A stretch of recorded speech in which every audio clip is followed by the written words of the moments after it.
Happy New Year, everybody. Oh, Happy New Year. Goodness. If you're like me, just start tomorrow. There's too much pressure today to start the diet. You got 50 beers left in your fridge. Drink them all today. Start the resolutions tomorrow. Everybody knows it all starts the Monday after New Year's. That's when it all starts. You got plenty of time. Right. Or the Monday after the Monday. I mean, just like let it ride. Take your time. Just call it 2 weeks. Yeah. Starting on January 1st is amateur hour. Don't do it. Don't put all that pressure on yourself. It's just going to be miserable on the first day of the year, which is already sad. Just relax. Ease into it tomorrow. Wait, why is it sad? Yeah, are you okay? Well, you're hungover. 2020 that much. I think it's always sad, the passage of time. You're getting 1 day, 1 year closer to your inevitable death, unless you're like me and hope to be frozen and reincarnated years later.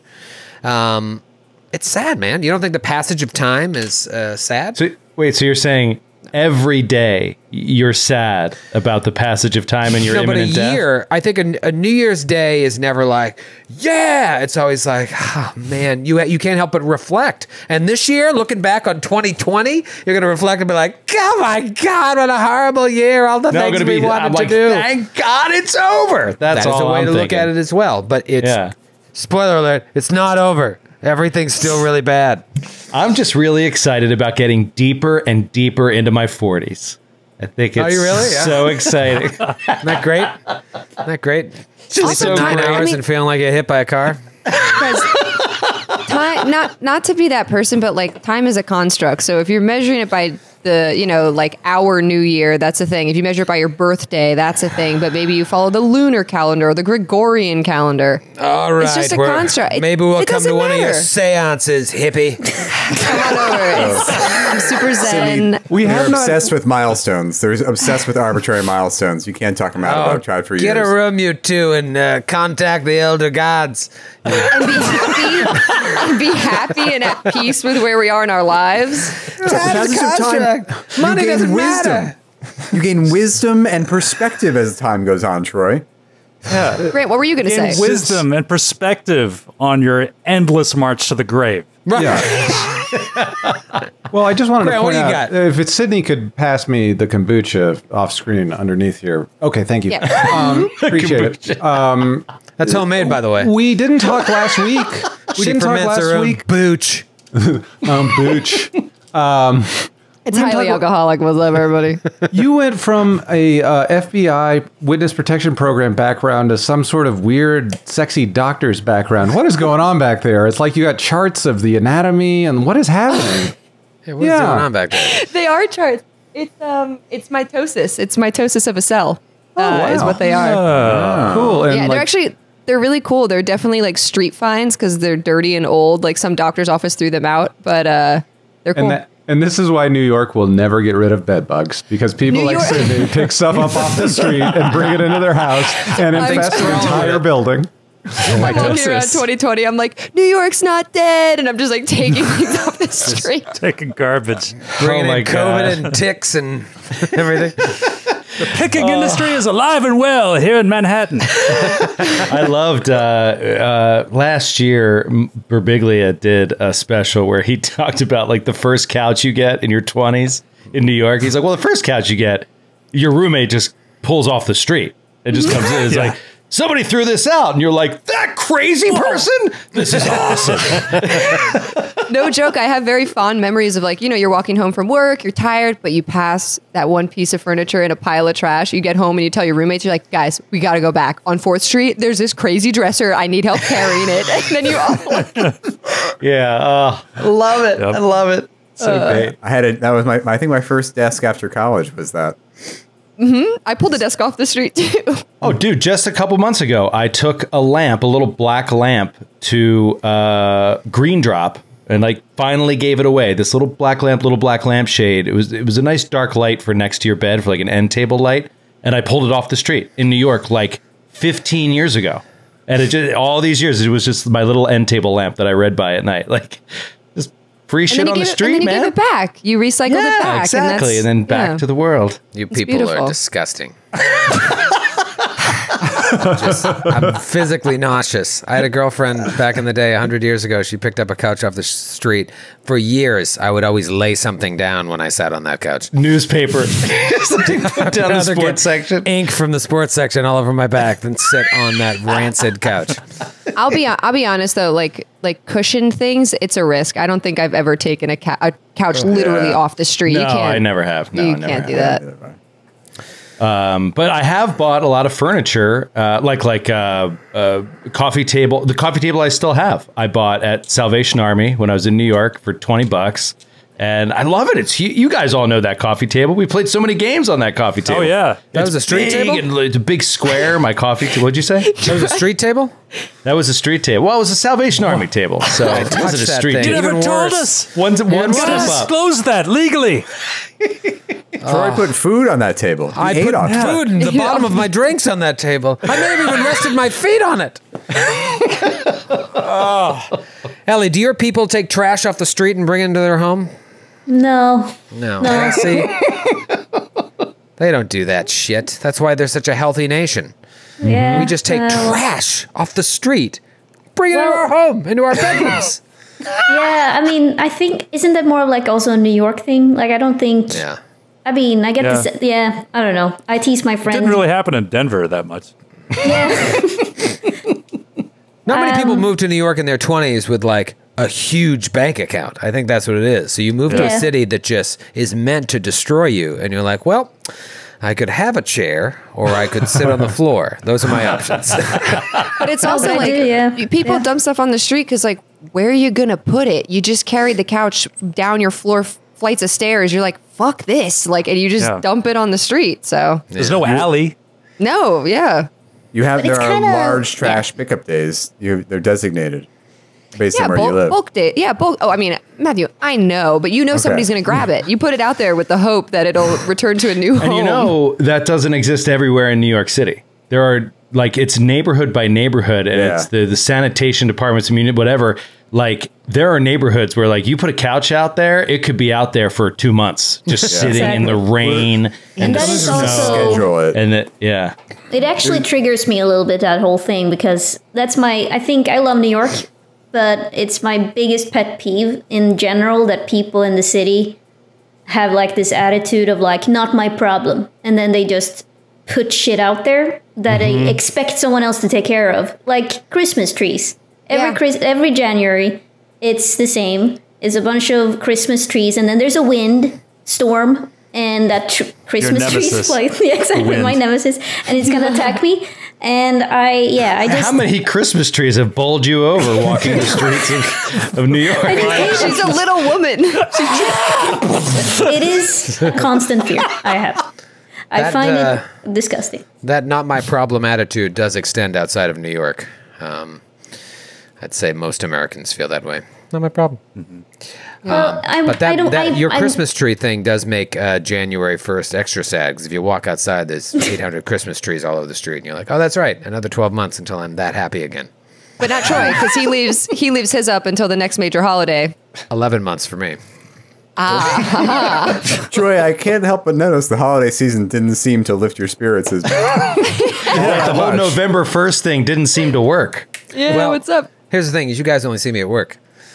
Outside of work, I'm an absolute joy. Just ask my wife. Please don't. laughs. It's just miserable around us. I'm just miserable on you guys. I would like to ask I your don't want to wife. blow up. I don't want to blow up your spot, but I happen to know for a fact that that's not true, because your wife has told me many times what a pain in the ass you are. I'm becoming a little more curmudgeon-y in my my old Ooh, age. I like that we're bringing in family. I don't know. Yeah, no. She Time said is to a me at conch- dinner tonight, she's like, can't you just eat something without making a comment about it?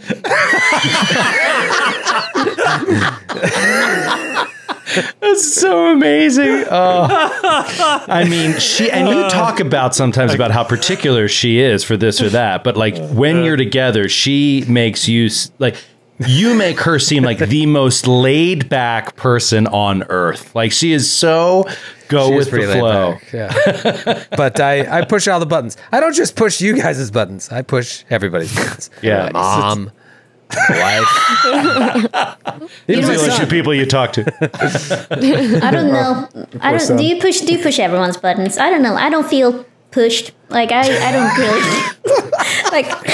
My default mode is horrible to people. Yeah, no. I mean, but I don't I can really. vouch for that.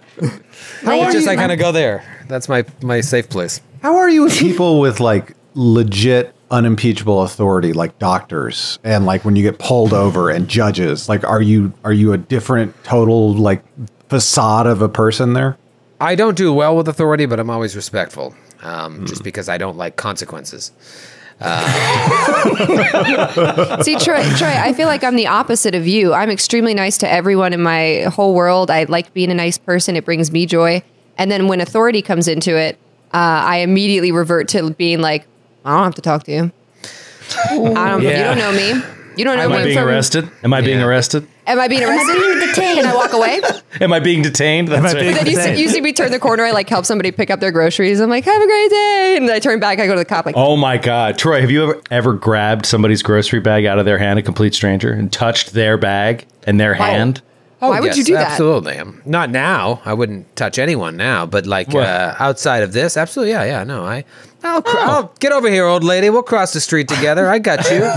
I'll fucking carry you if I have to. Get over here, you old son of a bitch. Give me them grocery bags. Get over here. Groceries. You old bag. This is who I am, you son of a bitch. Come on, get on. Pick up the pace. Come on, I'm being nice. Get on, stupid. No, it's unfortunate. Stupid. It's unfortunate that over the past half a decade, the only character you see is evil Troy, and behind closed doors, it's much different. But you'll never get to see it because I won't invite you in my home. I've noticed that you've tried to change the narrative a couple of times now. You try to be like, when I asked you about like Santa coming, and you're like, I'm very nice the rest of the year. But then, but we never see it. And I'm wondering, are you having like one of those life crisis, where you're like, Scrooge, and you realize you have to be nice? Ooh. No, not at all. No, I'm just nice to people I enjoy being around. All right. Oh, wow. Is that cold? So none of us. So he Yeah. doesn't like being around any of us. You know who I like being around? Mr. David Winters, everybody. He's back. He's back. Wonderful. You know who doesn't like being around Mr. David Winters? Skid. No, not at all. I feel bad. I really like David, but I fucking hate being corrected more than anything. More than anything. So, More than anything. it's a hard. Right. It's a conundrum for me. Skid, what's your relationship to authority? Oh, I just seethe. Constantly. I go, okay. Like if it's someone with a gun or someone that can hurt me professionally, like, all right. And then I'll go home and just fucking scream Yo. in my own home. I have an advice. Sorry. I just yeah. need to point out, Skid's all right there. I've dealt with that all right in real life, and I'm just like, I need to leave. I need to get out of here before he goes back. Feel unsafe. My approach in life is to look down and never see people, and that I don't encounter anyone, and that's the best solution to everything. I don't need authority or other people, and I can just avoid eye contact. exactly just stare down. And since I'm short, there's I see crotches and things, but I don't see anything else, Dog poop. and it's great. Yeah.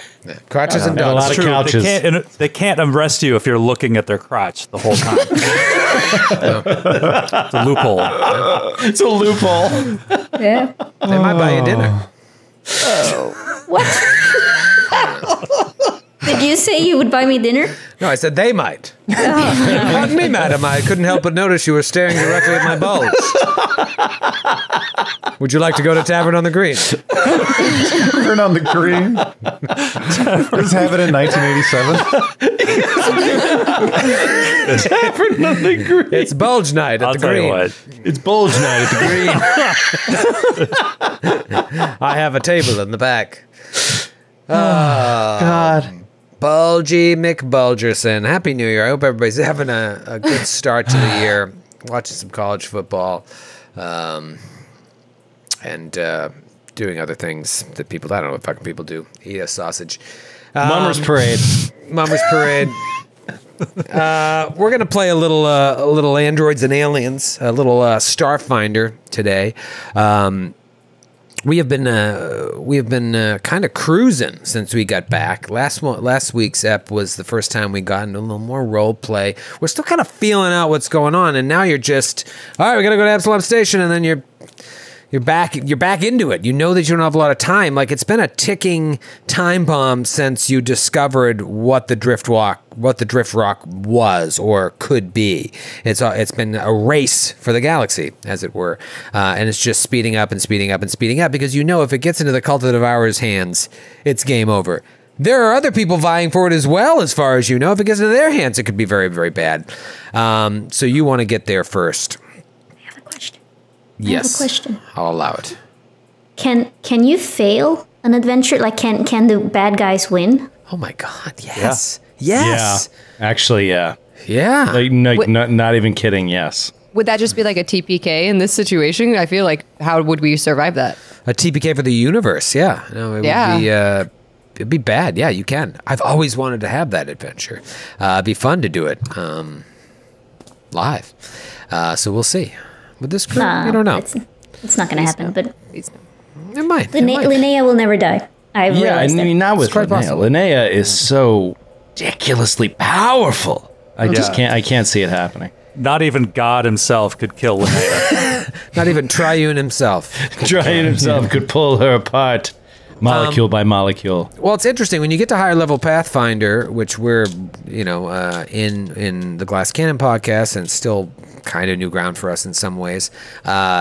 Sometimes it just happens. You know what I mean? Starfinder seems to have a little bit more wiggle room for characters to stay alive. But I wonder now that we're entering book 5, if there's going to be these encounters that just are like, what?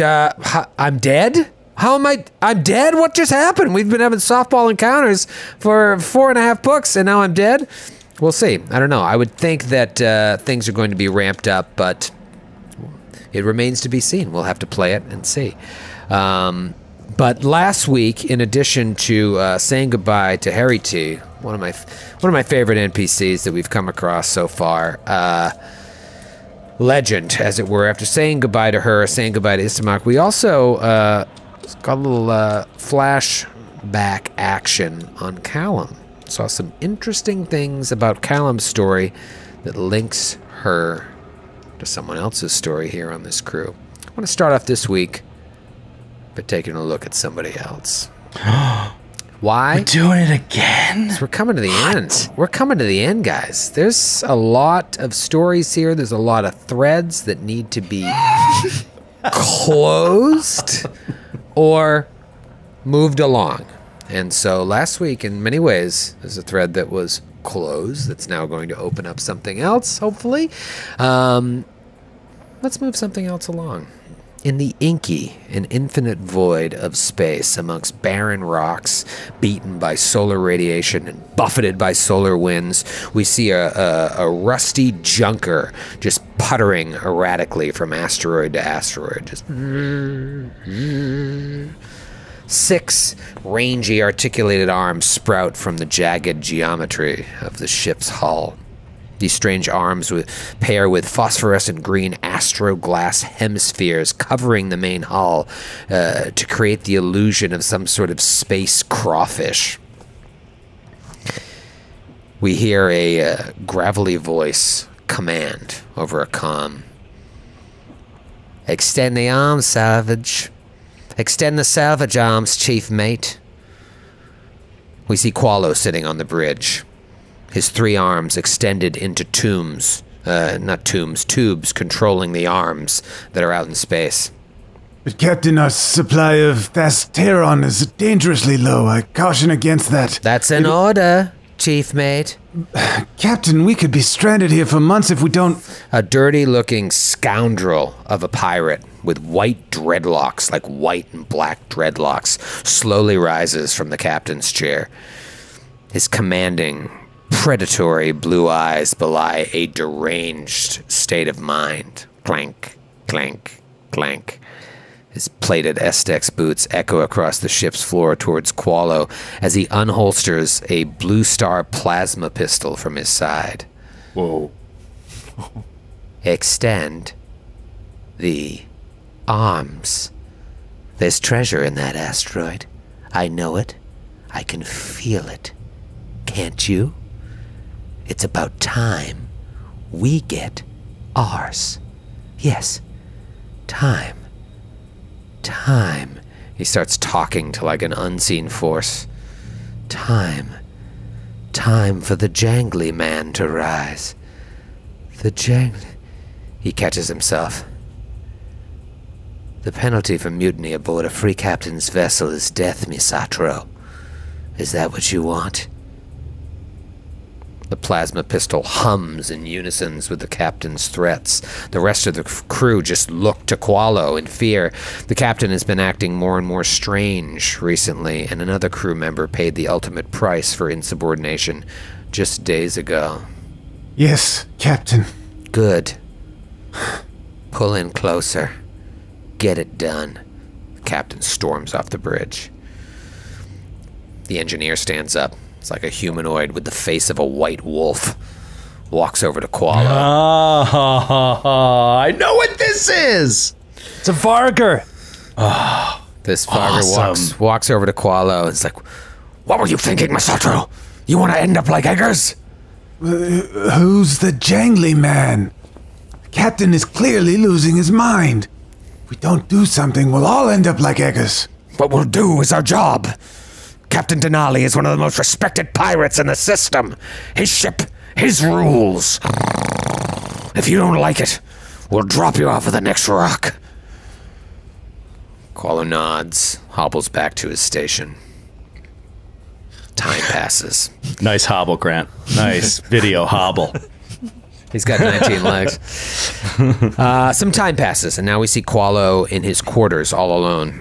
In Qualo, you hear a sound from above. Look up, and this yellowish-blue portal just opens over your head, and a package falls out into the floor in front of you. Written on the box, it says, "For Qualo," on it. You open it up, and you find a pipe inside with the words, "Smoke me," written on it in the common tongue. Knowing you don't have the ability to inhale, you just hold the pipe for a minute, look at it, and then just ingest it whole, crunching down on the glass like you would any rock or gemstone.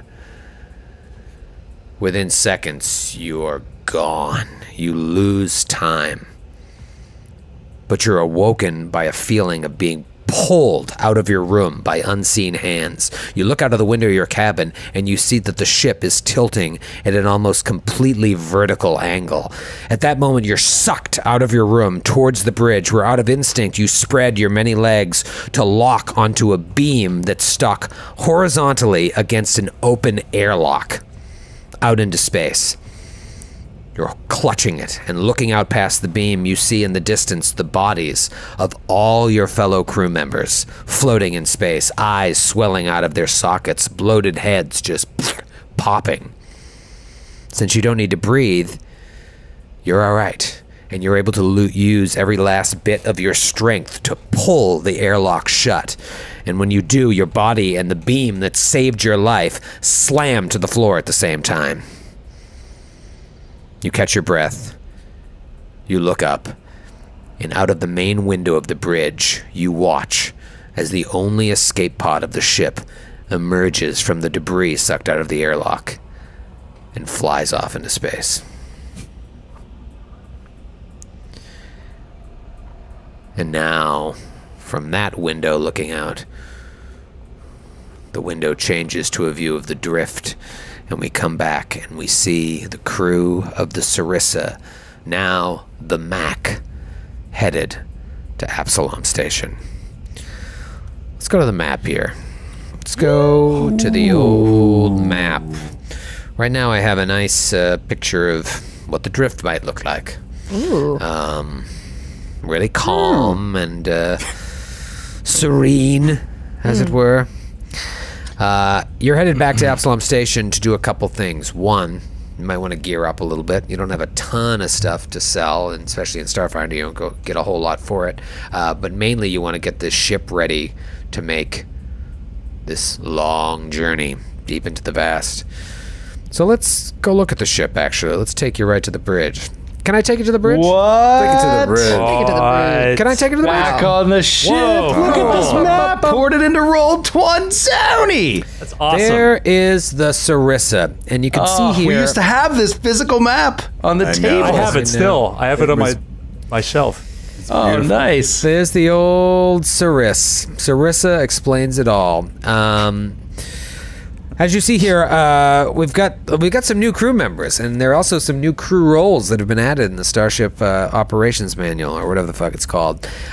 So I put some stations here. You've got the P, that's where the pilots would stand. C is for the captain, E for the engineer, S for the science officer, and then there's 2G gunnery stations that are in rooms off of the bridge. Now, Very cool. I'd like to see what you guys would be interested in doing. I think Kreska would probably lead this discussion right away. You would want to assign your crew, I would think, of who's going where. And then once you figure out who's who, let's get you to your stations. Well, we already offered Callum the position of magic officer. I don't know if he's accepted. Yeah, I think I can handle that. We're gonna need all the help we can get. Perhaps you wouldn't mind sitting at the engineer station. Okay. Just you follow your instincts, listen for orders. I'll just do what you tell me to do. Linnea, What's up? Zup. what skills do you have? If any. Wow. Troy, could you let the PCs roleplay, please? I just had the comma, if any.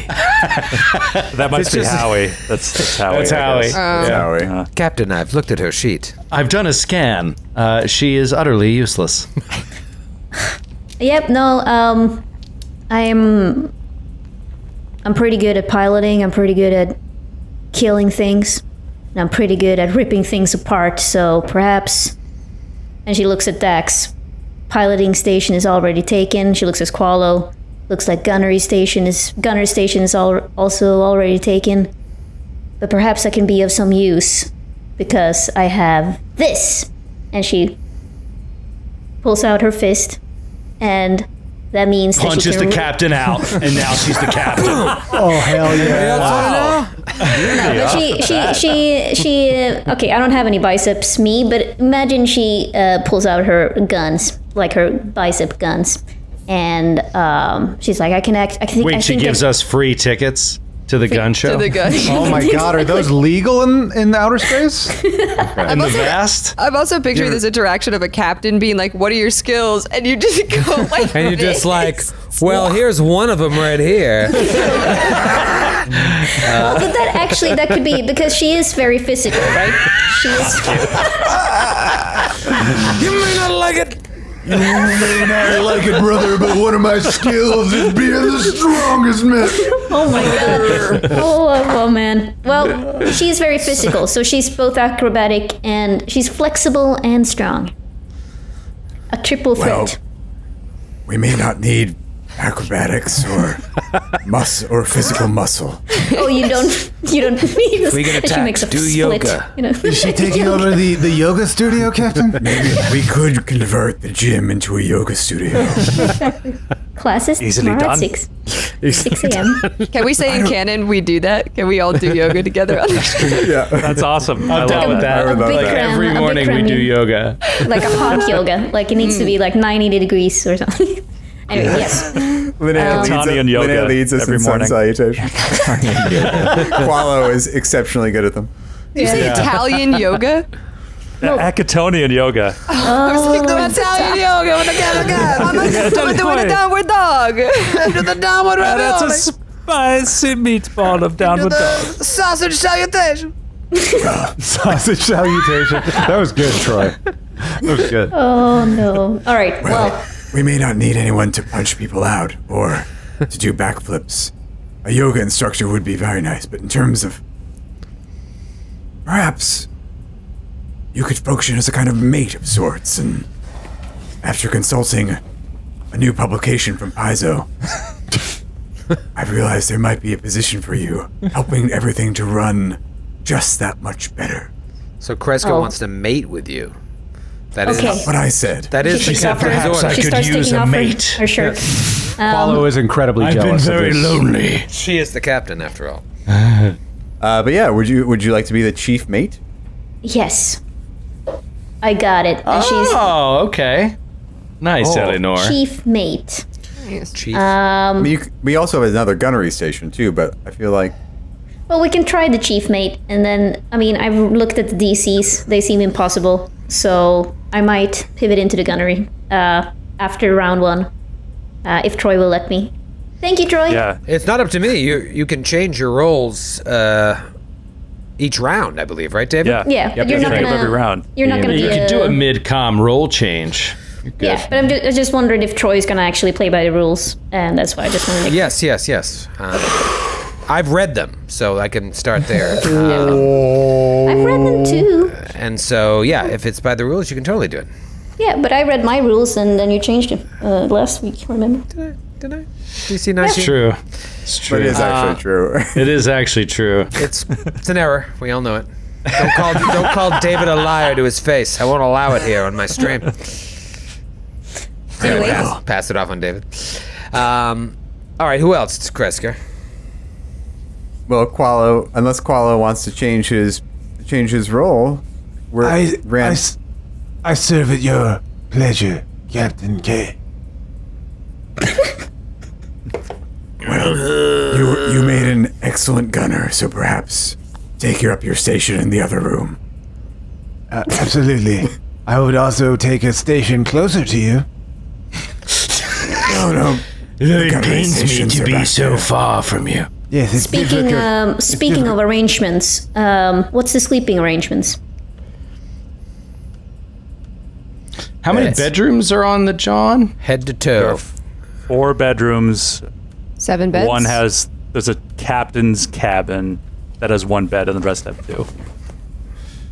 And were Qualo and Dax roommates, so they could practice their music together? Was that how we were arranged? Yes, let's do it. Yeah. No, but that's. I Dude, think we that's could what. totally live together. Yeah.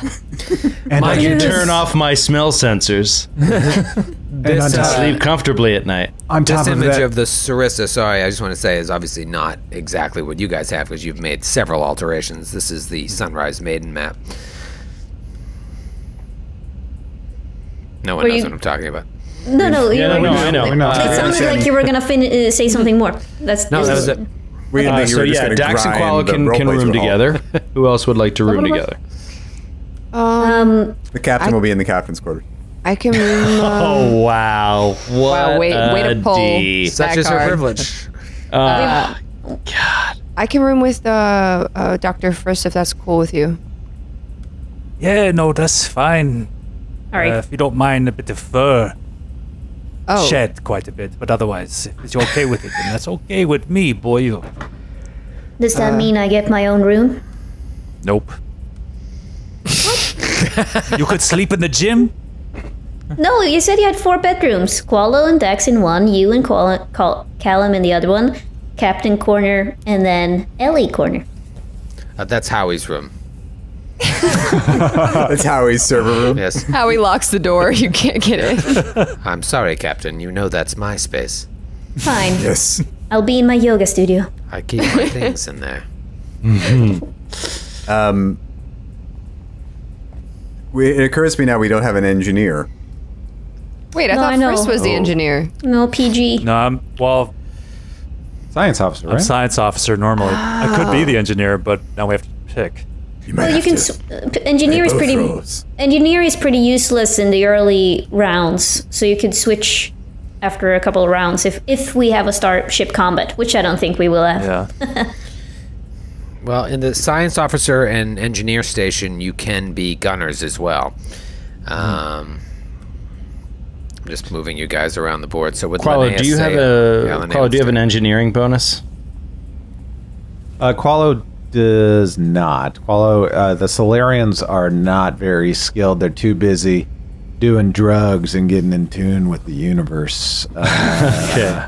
Yeah, it's all diplomacy, bluff, athletics, acrobatics. Those are the big ones. Callum, any? I have no engineering and 0 computer. Yeah, same. Ooh. But Whoa. the magic officer is during the engineering phase. So we're not like missing out on a round or anything. Yeah. Perhaps we'll Frisk could function as both. Yeah, exactly. Yeah, I think we'll be could do fine. both. I just have to Yeah. pick one per round. Around. Yeah, exactly. It's so perfect. He's going to be so stressed, running from console to console, absolutely furious at the incompetence of everyone else. Like it fits perfectly. You also have to keep in mind, most parties going through adventure paths are 4. So, like with the addition of more crew roles, like some roles are just going to be left behind, or there's going to be a lot more switching of roles. And I would think that the system accommodates for that, but we'll find out. Well, now there's this. I was talking about this before we started recording, but there, in the new Starship Operations Manual, there is something that an addition that you could build into your ship that is a holographic projector for your virtual intelligence. Oh, amazing. So it works like the chief medical officer in Star Trek Voyager. Yeah. So this is a situation where it would really work. Like we could summon Howie basically, and he could fill in at whatever position. Oh, we need. that's that's cool. cool. Yeah. State Next the nature of time. your medical emergency. Yeah. That was a really good Robert Picardo skit. That was really good. It took me right back. I feel like I'm sitting there watching it. All right, so that's your general arrangement on the bridge. Just keep that in mind, and then like Frisk would be bouncing back and forth. But for now, Callum's on the engineering station. But if Frisk has to get over there to take over, get out of the way, boy. I mean, where would the magic officer sit? I'm sitting in the chair. Yeah, there's really no designated area for the magic officer or for the chief mate either. The chief mate's just kind of roaming, and magic officer is wherever you need them to be. I'd like to Well, think the Callum chief- stands at the window of the bridge. It's like watching just- out. Chief, the chief mate, yeah, sure, I'll roam around, but I will probably, I'm just gonna say it as a strategy, I'll probably jump into the gunnery, gunning station as well, occasionally. Is it gunnery, or am I just saying it wrong over it's and over and gunnery. over? Oh, gunnery. Okay. Get the to the gunnery. into the gunnery. To the We're gunnery. having a good time. We could also call it tactical or weps, if that's Yeah. Ooh, I like Weps. tactical or weps way better Weps than is gunnery. fun. I don't know those references. All right, They're from Jurassic Park. Great. 6 on a D6. It takes you 6 days to get to Absalom Station. Roll that. Something Roll that. happens. I think it was probably your new chief mate put you off course, and Whoa, whoa, whoa, whoa, whoa. unfortunately, Wait. Why would you roll that? The pilot rolls the Yeah, the pilot. flight through the drift zony. do they? All right. Howie's I'm getting sorry, a little I'm too sorry, big Troy. for his britches. Troy, Exactly. I thought... Oh my God. He's taking over the ship. Oh my That's the God. thing. Howie. We have to disable Howie. I don't think there's a rule on who rolls it. David, could I be wrong? I smudge. Don't think they thought that far. Yeah. Of course, there's not a rule on who rolls it, but I'm just saying in the It makes spirit sense of the that role. the Makes pilot's sense. piloting the ship. He's does make determining sense. the. Question: would the pilot still want to roll it if I rolled a 1? No.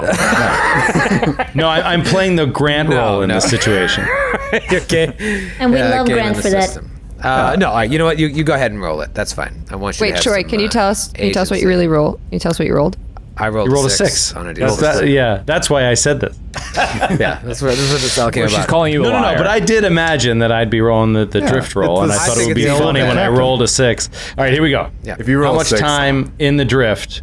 3 days. 3 days. Nice. That's some good paladin. Dax takes the map, flips it back up, right side up. Well, He's like, it was upside down. He's been in the drift a couple times now, right? 2 times, or is it just 1 time? This is his 3rd time in the drift, unless he third had time. previous drift interactions before he met up with this party. Well, not that he remembers, Pepperidge Farm, or remembers. not that he's been allowed to remember. So he's getting better at this. 3 days in the drift, back. Where's that warp, John? Let me get that warp, John, going. 3 days in the drift. 3 days of the Condor. It's a good movie. one thing to think about here now as day 1 passes, some of y'all are sick. Oh, right. Oh, no. Kreska and Linnea both have 1 pass. None by Callum. Callum, I'll save you for the main course of this shit This show. New of Year's saves. feast. So hang on. Can I take my new spell out for a spin? Talk to me about it. Forgot about it. Can it save You- all 3 of you? I can cast. I mean, I have the spells. I have the spell slots. Okay. So you remove impurities from a creature or object, potentially neutralizing the curses, diseases, infestation, poisons, or other harmful conditions affecting it. Potentially is a funny word there. Very Yes, funny. it is. There's rolls involved. If the target is a creature, you must attempt a caster level check for each cure, disease, infestation, or poison afflicting it. DC equals 4 plus DC of the affliction. Okay. Success means the affliction is removed. Additionally, if the target is blind or deaf due to an affliction or damage, remove affliction restores vision and hearing unless the appropriate organ has been entirely removed from the creature's body. I'm getting From the creature's body. I'm feeling didn't take care of that. Cured, takes no additional effects, and any temporary effects are ended, but the spell does Wow. not reverse instantaneous effects such as HP damage, temp ability damage, or effects that don't go away on their own, such as poisons. All right, so this That is not sounds a poison. brutal. This is a disease, so... But it's So a you're tough gonna, save. yeah. So it's like you're gonna roll a +9 against the DC +4. Yeah. Okay, nice caster level check. Yeah. So What's the it's- DC, Troy? Well, who are you doing it on first? There's 3 of you that need to make the save. Callum is in the worst shape. I will attempt this experiment on myself first, and then I shall attempt it on the rest of you. So the DC Sounds is good. 4 plus the DC of the affliction, making it a DC 20 check. Okay. Oh, okay. not bad. So first on yourself, First on myself to try it out. Make sure this this is new good. spell works. got to make sure the captain is You're there. fine. Okay, I rolled an 11. Wow. Wow, on the dot. So you're So it's just no longer suffering the effects of Ryther infestation.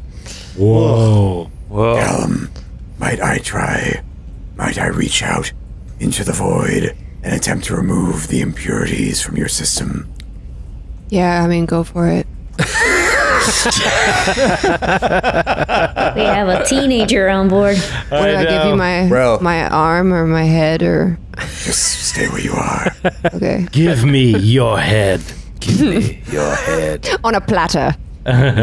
Kreska closes her eyes and stretches out her hands and reaches in and becomes in tune with the universe's music. And rolls a cracked die. And rolls another 13. So Oh. Callum, who is in the worst position there, you're all right. You are no longer affected by Ryther infestation. Amazing! The power of the captain. this is in the morning, right? Because I wouldn't have had this spell until we rested, I'm assuming. Yes. I start the spell at the beginning of I start the saves at the beginning of the day, but you didn't wake up and get attacked by the Ryther, so you're fine. All right, so now see if Linnea is going to have to roll her save, or if you can remove this affliction from her. Linnea, What's up? would you like me to try the same thing on you? Of course. Go ahead. I can take it. So Kreska closes her eyes once more and rolls. Give me your head. Natty 16. Oh my God, rolling rocks, dude. And the cracked die was on a 17. Damn, that's you rolling rocks. Holy Keep it shit. coming. Keep Kreska's those so for the- hot right now. Wow. So hot right now. Kreska's so right now. Our captain's so hot. Do you have a just crush on our captain? I love our captain. Well, never mind.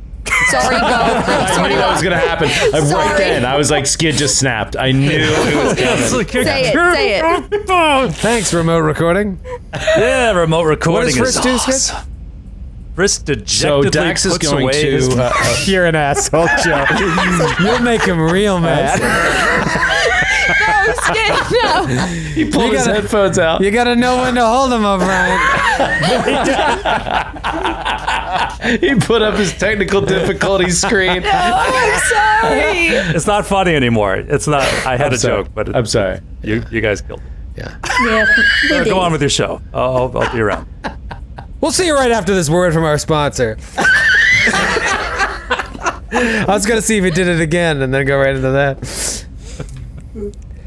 All right.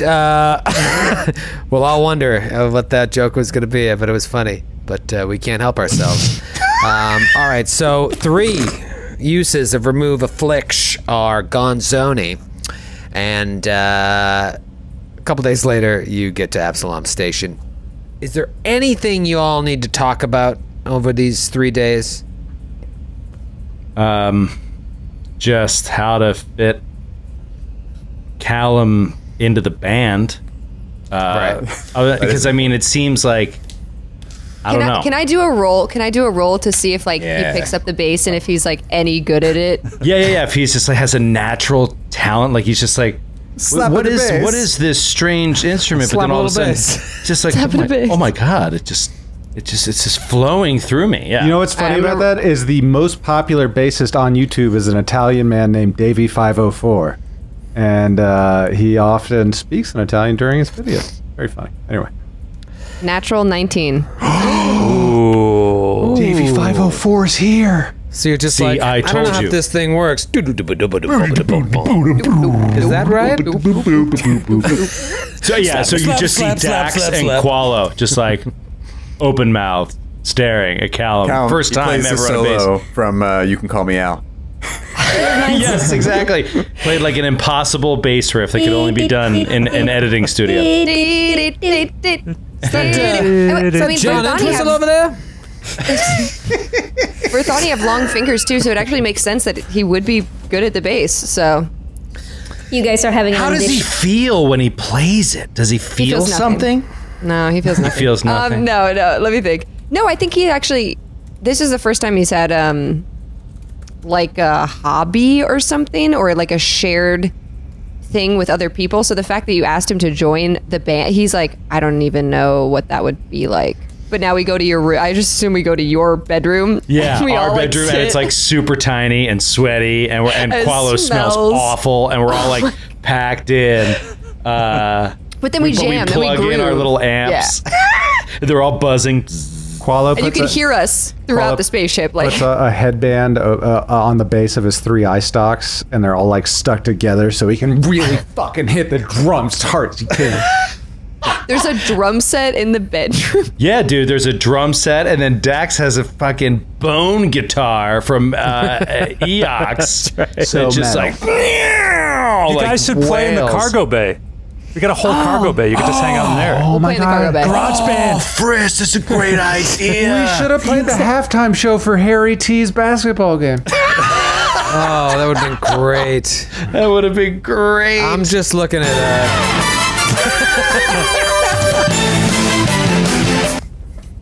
I'm just looking at slapping the bass memes. I never get tired of it. I haven't seen this movie in a long time. Have you guys all seen I Love You, Man? Yeah, Paul Rudd. Yeah. Oh God, it's a Slapping the sneaky, bass. hilarious movie. Projectile vomiting, that's a real thing. Would you like to have a peanut? I think in all Anyways. seriousness, though, I do want to talk to Frisk because we're roommates. All right, so you're rooming up. What's that first night like? He's already the next day. You're still a little sick. Talking to the doctor. So do I have to take any other medicine, or is it just fine now? I still feeling under the weather, boy. Hold on. And he does, like, he pulls out his biohacker kit and does a full genetic scan. It's like, okay. Okay. Yeah. And he reaches into his bag, gives you a couple of pills. It's like, take these. Okay. He takes them, and I sit on the Frisk- bed opposite your bed. Chris just stares at him. Huh. You feel okay? Yeah, I think. Thank you. Hey, can I ask you something? Mm-hmm. I heard you talking, even though I went to my room, but I didn't actually go to my room. Well, how come you don't want to go to Absalom Station? Because now we're kind of going there. Thus, I guess you don't have a TV where you'd come from. No. We was on this, what's the name of the Roger. Good morning, He was Glip on Glop. the Good Morning Glip Glop. Oh. Yeah. That's all. Oh, I know what that is. Yeah, they play that. Oh, on, you heard of that show? Yeah. Yeah. It's a news. You might have seen a clip. It was like famous for 15 minutes probably. Yeah, when I was growing up, I had I was in a workhouse, you know, down the trench, the Architon, you know. And, the only way to stay alive, this fella brought me up. I didn't know it was him, but this business he put me to work was scavenging, salvaging. Anyway, caught his attention. He decided to make me his protege, you know. And send me to school, like the best universities in Absalom Station. I go there, get a job. He had plans for me, but I had my own plans, you know. He took issue. So he wants repayment, he wants recompensation, you know. So I go on a run. And I know he's still looking for me. I know he's there. I tried to put on a brave show because I knew I had no choice. He was going to come for me either way. But I know he's coming for me.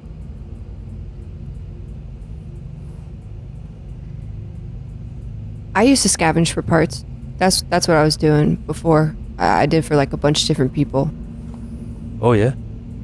Yeah. I'm really good too. But yeah, I kind of left, and then I started working somewhere else, but I left there too. But then a bunch of people I was working for, they died. So I got picked up by these other people, and then I was sold. But then I found you guys after that, so. You're lucky. I don't know if that's true, but this is definitely better than that, so. Well, you may not feel lucky, but trust me. I've seen what can happen. Too many people I know start off like we started off, and they're not around anymore. Almost all of them. Just to be here with this group. They may seem like strange, and they are. But this is... I never had a family. Ever. And it's the closest I get, Chupa.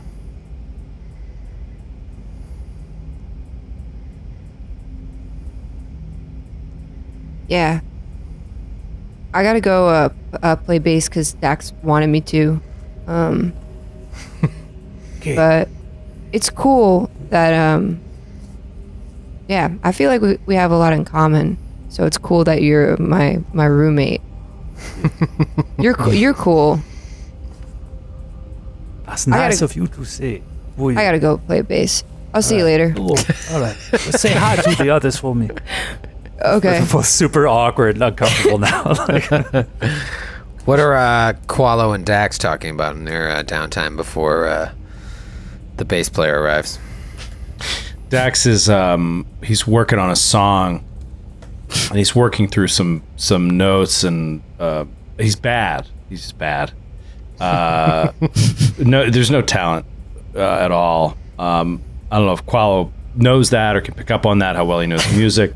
But he's writing these. He's like writing these notes. And he goes between that and like actually trying to write lyrics. You know, as he's trying to write, he looks up to Qualo and he says, "I find that a lot of the music that I have enjoyed from the Pact Worlds has had a sense of using less words to describe more feeling. And I'm having a difficult time shortening the explanation of how the quiche...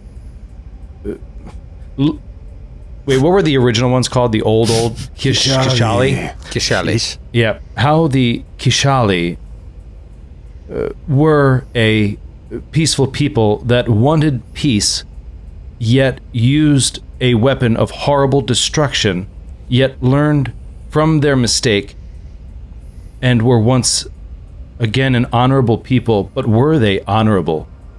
For they used the weapon. It is very confusing, and I'm trying to distill this idea into a song. Qualo is actually an incredibly prodigious drummer because he has 3 arms and 4 legs. His drum set looks like Tommy Lee's, dude, and it flips upside down. It's crazy. And he knows that Dax sucks, but Qualo just wants a friend. There's nothing mean about what I just said. He just wants to spend time with someone that's not judging him or looking at him strange for being the way he is. And in the moments he has music, he can escape there. And so it makes him happy to be alone with Dax, and now hopefully with his new friend Callum. And that he just doesn't have to think about adventuring. And when he thinks about Dax trying to put a complex situation that his android brain, as Qualo understands it, wants to map out all of, as if a binary photocopy, a one-for-one map of. Qualo looks at him with 2 eye stalks, and the third one is kind of looking up into the corner of what would be his head, as if he was thinking, and he says, Dax, you know, sometimes the reason people like music is because the movements themselves, the tempo, the timing, whether you play loud or soft, the key, be it minor or major, these are all hints into that which we are unable to express to one another, because even as I try to speak to you now, I have a perfect image of what I want to say. But when I translate those thoughts into words and they leave my mouth, for lack of a better term, something's lost in translation there. I can't quite say what I see in my mind, and then when you hear them, you interpret them yourself, and then once again, some meaning is lost from what is in my head, and then it enters your head, and it is something else. Entirely different. But what music does is it allows you to put feelings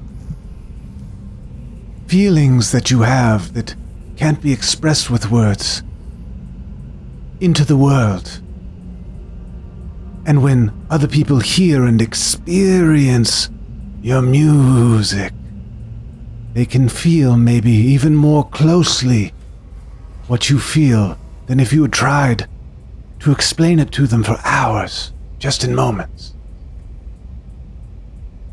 It is surprising and makes me happy that you also have difficulty explaining with words the complexity of these situations. The logic that would lead a people to do this, but yet you feel of them as that. It is very complicated, and I thought that perhaps I was the only one that could not distill the feeling of anger that I felt when we killed those soldiers. Do you still... And he's just staring down the guards of the Huntmaster. And even the Huntmaster himself. You saw how Harry T reacted to that killing. I felt, I think, the same. And yet, we did not hesitate, you or I. And he's thinking about the moment. You know, you and I are on either side of this guy, murdering this guy. knowing that his technology is lower than ours, knowing that he does not know that he's going to be defeated. I mean, maybe he knows, but he's fighting anyway. Obviously, Frisk deals the killing blow, but it doesn't change the fact that, like, these were allies of our ally. That, you know what I mean? Like, at one time, these were allies of our ally. And he's just trying to understand it, and he's like... And he sets down the pen, and he's like, perhaps I will do as you say, work with the movements, because that is what has helped me understand some aspects of her saying she loved me. He sort of like starts to like lean off to the side. It is a strange memory, Qualo. Lashunta told me in my memory she loved me, but I don't understand why, or who she is, or why she said it.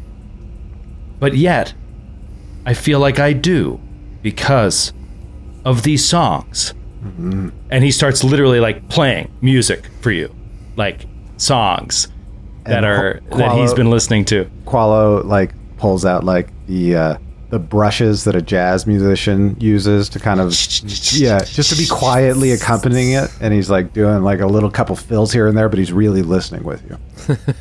And Dax is like gets the android equivalent of chills, and he's like, perhaps we could play that. And so instead of like trying to write something new at the moment, he's like trying to play the things he already knows, which like he didn't even think of, you know what I mean? And so like he starts to play a little guitar with it, you know? But yeah, again, the conversation also just turns to the Vesk metal and how it makes him feel the way that he felt in that fight. Like angry, like righteous anger, but ashamed of his own anger. But he, you know what I mean? Like needs to embrace it and trying to understand it. Just doesn't understand it. And he can escape through that music. Just remember, every time you feel isolation because you cannot express yourself, in actuality, you are feeling the commonality of loneliness that all living beings have. We are all drifting through space. Just as alone, but just as together. Never forget that, Dax. And at that moment, the door opens and Callum walks in. And you guys start jamming. Cindy's got an actual bass guitar. Are we practicing today? I thought we were. Let's rock. And the sounds of them jamming start echoing through the rest of the ship, and Kreska, you're on the bridge, just sitting there, and you hear this music come up. And now you swear you hear a bass guitar added to I hear you hear that smooth groove, just boom, boom, boom, boom, boom, boom. It rattles all your trinkets off of your captain's console. funny. I thought they were playing Vesk metal. If you look back to your right, the door to the gunnery station is open, and you see Linnea sitting there. And it must be a weird feeling because you were subordinate to her mother when she was captain of the Acrion. And now you look back, and her daughter is subordinate to you as chief mate. Familiarizing yourself with the ship. Yes. It's a very beautiful ship, but it must be a couple of years, right? It must be quite an old one. Yes. Linnea is used to the brand new ships, you know, coming from a rich family. Yes, quite what a piece of junk. It's very vintage. No. Oh, you roll these down to lower the windows? What is this? She may not look like much, but she'll get the job for you. Kid. Oh, yeah. No, I'm She'll do sure. your job for you, old man.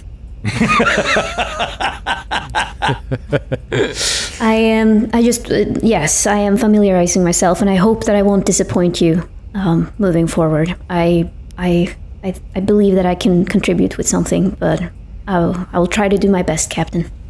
I'm sure you'll do fine. Have you checked out the gym? No. Oh, do you want to show me? No, I'm standing watch on the bridge, but I can go there later. All right. And and then we can do yoga like you promised. Yes. Linnea is like, okay, I'll go and check out the gym.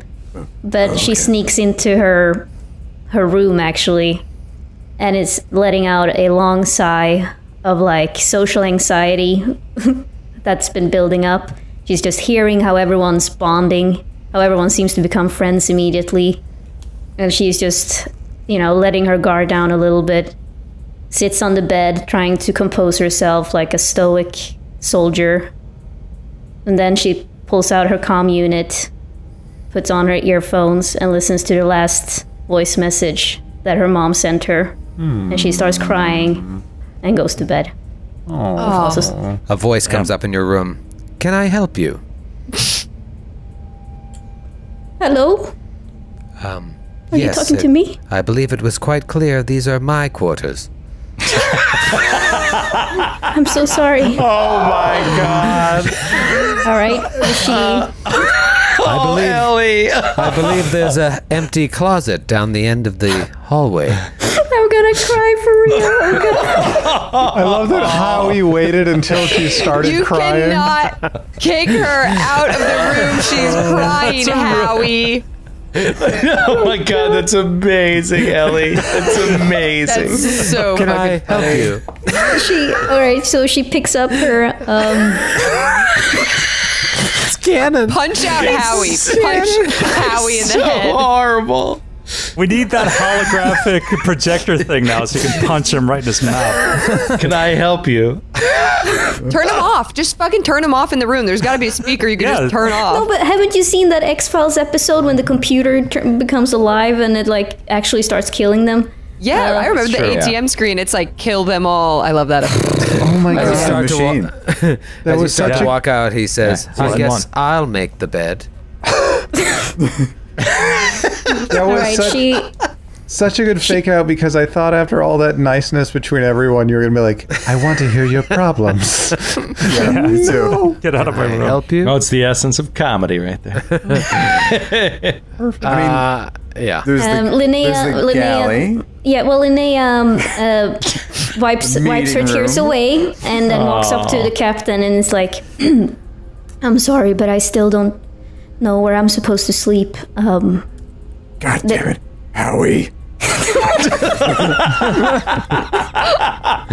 I put Howie's room on the map now.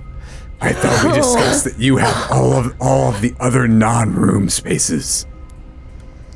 Captain, that room was given to me by my former captain. It would be rude to take it away from me now. What happens if we have important dignitaries on the ship? Well, if it's somewhat important, then perhaps I could make a It's fine. It's fine. I'll be at the gym anyway. I don't need. And she takes a yoga mat and I guess falls asleep on the gym floor. So wrong. You just hear light sounds of music coming from Howie's room. Jazz. Jazz, Smooth light jazz. He really did write Howie's room on the map. Yeah. Yeah, he he wrote did. it on the map. In red. In red. All right, so eventually you get to Absalom Station. Just kind of walk me through the ship upgrades you want to make, and then is there anything else you want to do business-wise, or you want to just get cooking? Let's get cooking. But buy everybody, that's my stuff. vote. Yeah, as long as you're cool with us, like, laying low and playing everything super cool, changing the transponder signal, hoodies, smooth deals with engineers and mechanics being like, just keep this hush-hush. Don't say, you never saw my face. Don't say hush. Don't say hush. Don't use that word. Whatever you do, don't tell Mr. Hush we were here. And then can we just get our upgrades and get them out? Yeah, walk me through the upgrades real quick. Just see what Qualo's you got some business in the station. Qualo might lobby for a couple cred sticks, and he's willing to do anything for them. Well, what are you doing with all that gear though that you hauled out of there? Are you keeping any of it? You selling all of it? The thing is, looking at that gear set, I got hit so much in the boss fight because my AC stinks. So I want to be sensitive to everyone else's needs on the crew and don't want to hoard it for myself. But I'd love to get an advanced hard plate if there's any way we can get out of it. The armor in there is worse than my bad armor. So I'd love to get advanced hard plate, but it's 12,000 credits. I mean, I want an ability crystal mark too. Oh, one thing I should add as far as the general rule book, because you're in a big fancy settlement, the fanciest of fanciest settlements, usually you can get gear within your level +2. No. So up to level 11 gear. And there is no, remind me again, there's no penalty for wearing gear with a higher level. There's not. Character. It's just more like, can you obtain it? Do you have the network? Right. I mean, obviously, can you afford it? But so yeah, Could we do our shopping perhaps off the air and Certainly. say we sell the equipment and then and roll on the wasn't there freebooter armor that you wanted, Qualo, that we picked up from? It's terrible. It's worse than my current mediocre like armor. The ultra thin longsword. Are you gonna just? Well, Dax has it. You want it, right, Dax? I mean, I'd love to try it out too. Yeah, but I mean, if you guys want I it. want that. I mean, yeah, I mean it's a big upgrade over my carbon steel curved blade, right? Yeah. David? Yeah, no, it is. It's the nicest more single damage. piece of equipment you have found so far. But like you have that, you have a set of freebooter armor, which is a 17,000 credit piece of armor. Hailstorm Class 0 pistol, level 10, 17,000 credit pistol. Oh God, yeah. I mean, you know, these things are like. I mean, is it something that Frisk could use? The pistol? Yeah, Frisk I mean, could. Callum. well, actually, because I wanted to get the poacher The syringe. class syringe. Yeah. The injection. Okay. But- So we have the Callum option. We also. So, are you going to put away the battle ribbon to use the thin blade? I mean, is that what you're thinking? well, that's what I was like. I'm not gonna. I mean, I'm not So it's ready. a backup. Well, no, I'm not ready to give up the ribbon because it's sort of part of her. So I won the artillery laser. So I feel like you could take the ultra thin longsword. Yeah, I mean, I'll definitely take it, like, because it'll replace my melee weapon. But if it's not going to replace if it replaces your melee weapon, you should take it because you'll do melee more than I. But like, if it's not going to replace your weapon, then I'll take it to replace mine. It is one more D8. Sorry, Grant. Paulo was thinking about going into multi-weapon fighting with his 3 arms. That's the only thing. Solar weapon into that. So why don't you two roll Is it for one-handed? yeah, it is one-handed. Yep. Oh, cool. So why don't the two of you roll for it then? No, he can take it if he wants. I just don't want to just like sit there while he's summoning his crowbar and just never get used. I just want to make sure it gets used. No, I didn't announce my feat, and I was planning on figuring out the gear first. I was either going to take grenade proficiency or multi-weapon fighting, so I'll take multi-weapon fighting if this is open to me. It would be a good way to go. Yeah, you can take it. That's Okay, fine by me. I have one insane thing that I do want to buy, and I need to ask David if it's okay. Oh dear. Uh-oh. Everything else is normal. I'm getting like some grenades. I'm getting a new pistol. I'm gonna get an advanced instead of my tactical one because it does more damage. I'm getting a cool fucking Clear Wave 2 suit because guess what, guys? Callum's gonna be naked in it, and now I can use my skin mimic because the Clear Wave is clear and translucent, and you're gonna see my whole body. So, What? Yeah. Oh my so God. you're gonna have to deal with What that. did you say? But here's the weird thing. This is what I want. That part's not weird. This is the weird part. David, can I get a tiara of translocation? Tier of translocation. What And here's the level thing. is- It's the higher level, but I can afford it. And I'm thinking Callum is familiar with where to get illegal things for how many people he's worked on in the past. So I'm thinking if he can go to like some sketchy, like off-brand arms dealer or pawn shop folk, I think it's level 14. Where are you getting all this loot? Huh? What, did you just not use it at character creation? Like, where are you getting all the money? Yeah, she didn't. Right? Oh, I have. Callum has money. That must bank.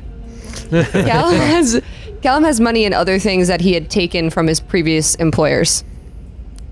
And where is the tier? Yeah, me too. I stole a bunch of stuff too off air. No, I had no. This is stuff I'm buying now, but I had credits. Yeah. Callum didn't spend all of his creds at character creation.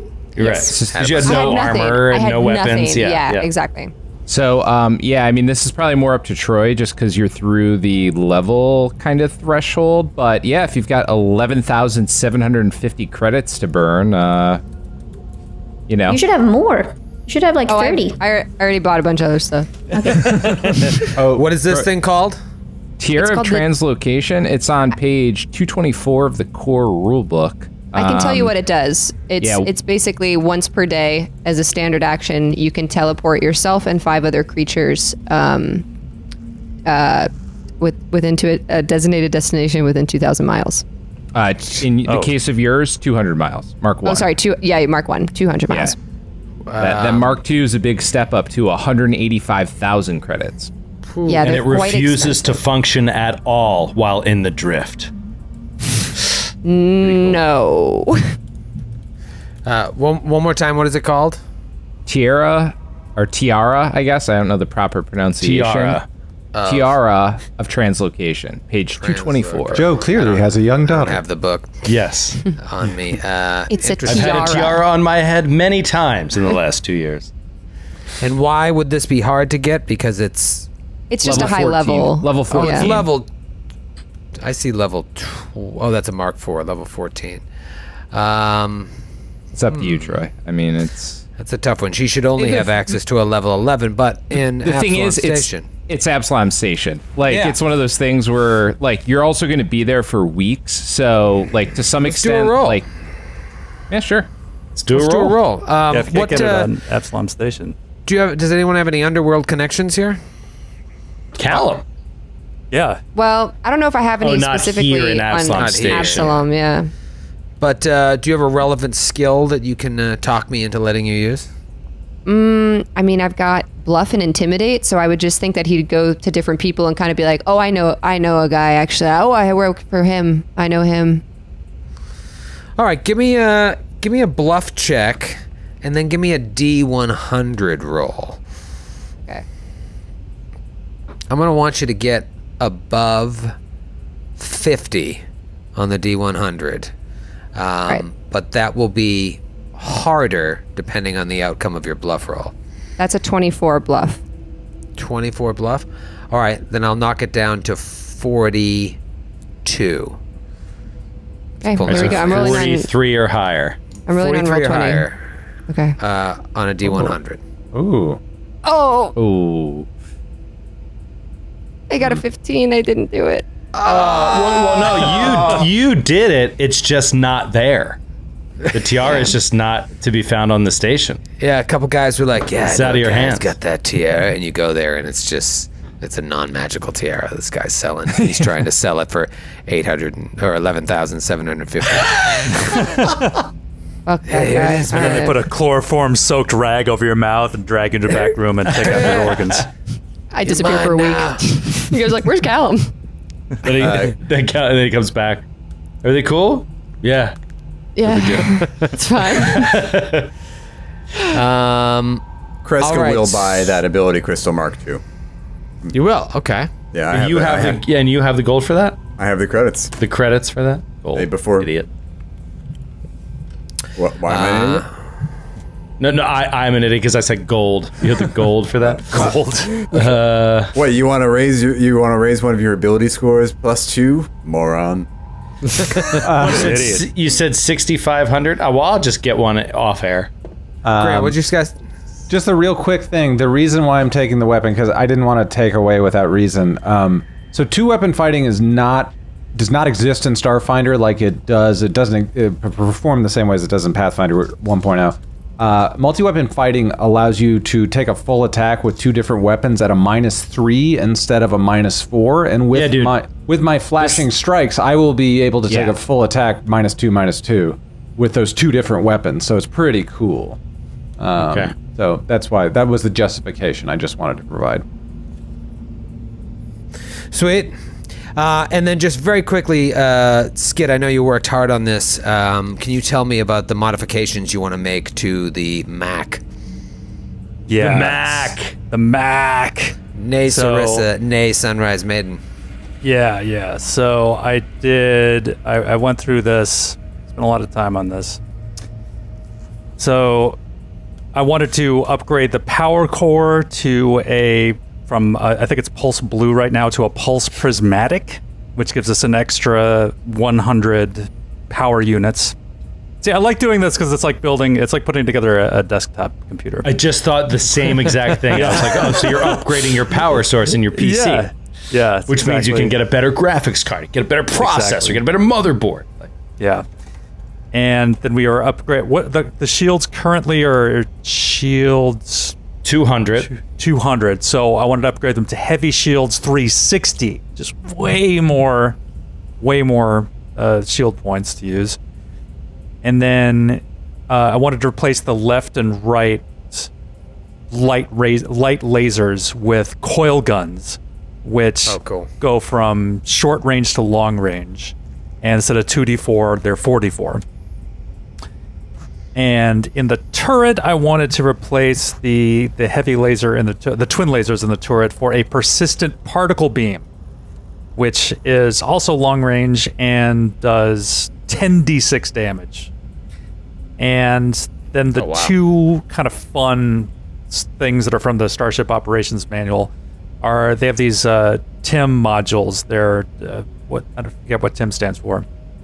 Team Impressing training interface module. Yeah, training interface module. So they're these little upgrades that you can use to utilize special class features on the ship. So there's one that's a biohack module that allows me to, as the science officer, to also use my biohack ability to also use a captain's demand action to give a +4 on a roll to someone else on the ship. So now you have to be the science officer, the engineer, and the captain. Right. Oh, at the same time. I mean, Friss, if you want something done right, you got to do it yourself. That's what it comes down to. And then the other one with the module that I wanted for Callum, which was the many worlds. What is it?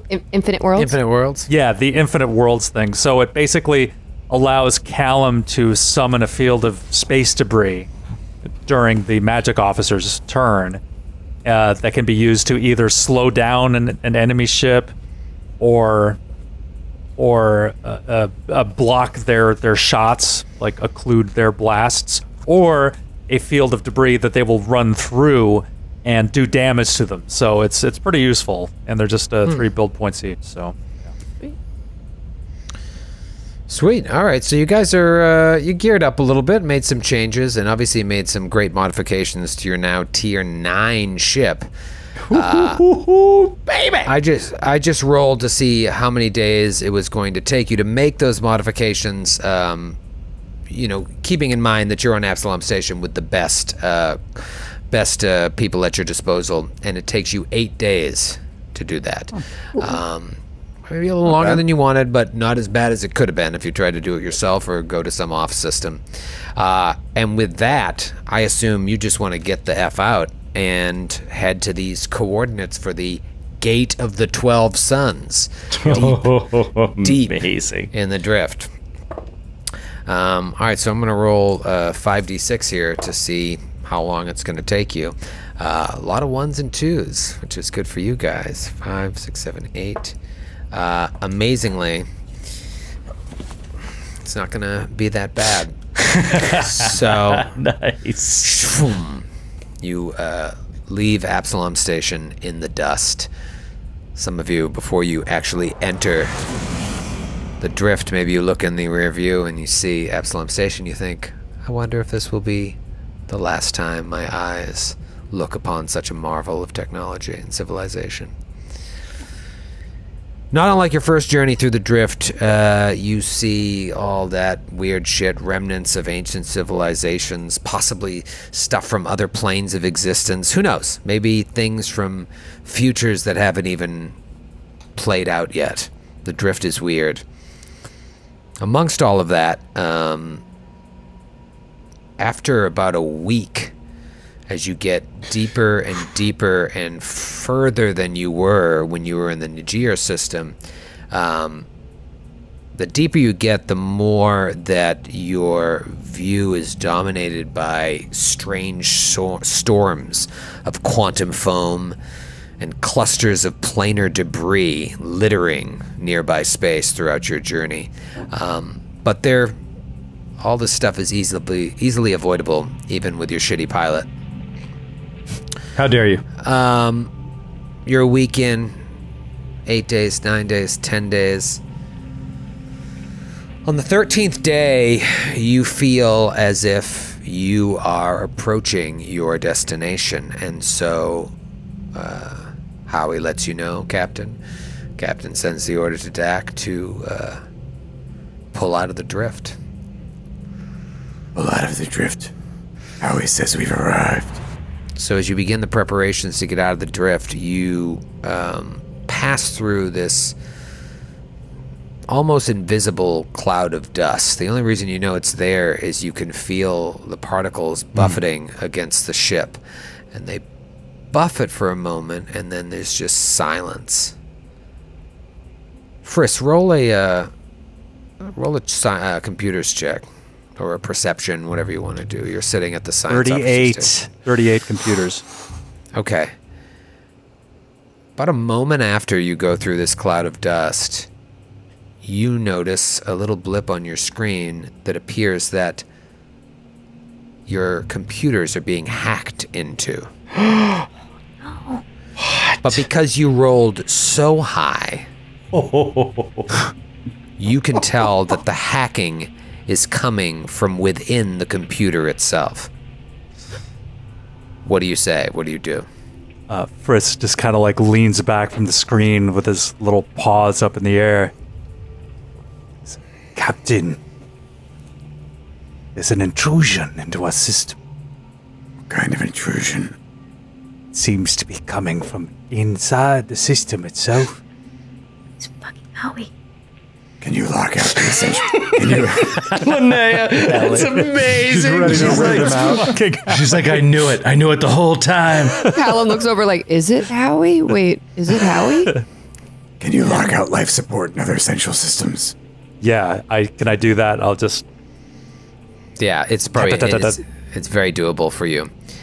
As Friss is relaying this information, the captain's scrambling to figure out what to do.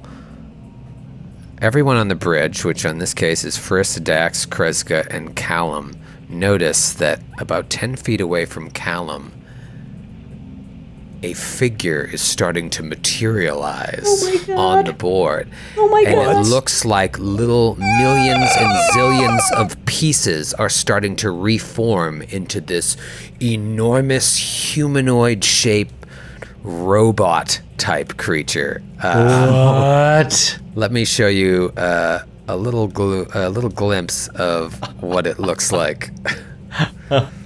Whoa! Goodness. Oh, whoa!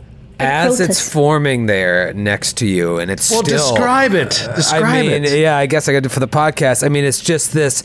It's taller than any of you, and you can't... even without its enormous headdress It is on a top of huge it. headdress, yeah. It's like a golem in a headdress. Yeah, it's still like 8.5 feet tall, and it's just composed of all these little bits that are still falling into place. I have a reference. It looks kind of like the guardian of the Bifrost in Thor. What's his name? Idris Elba in Thor. Yeah. Like, that's what it kind of looks like. Huge golden headdress, big old sword that's like pointed down that he's holding the hilt of. A little more robotic, though. Think more robotic. Yeah. He's not like a human like humanoid. that. Like he's... It also, Matthew, it reminds me of that episode of Next Generation where the ancient civilization is infecting the Enterprise and they start transforming into these Oh yeah. You know what I mean? It looks like one of those things. What's that episode called? I can't remember. I can't remember either. Yeah. It's starting to form on the bridge, and as it does, it turns and speaks directly at you, Captain Kreska. Let's see if I can do a cool voice for this. It's kind of like, in interlopers, you will cease your transgressions and return to your place of origin or be destroyed. And we'll see you next week.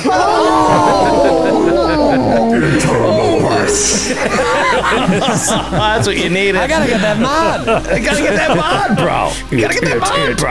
Interlopers. Good night, everybody.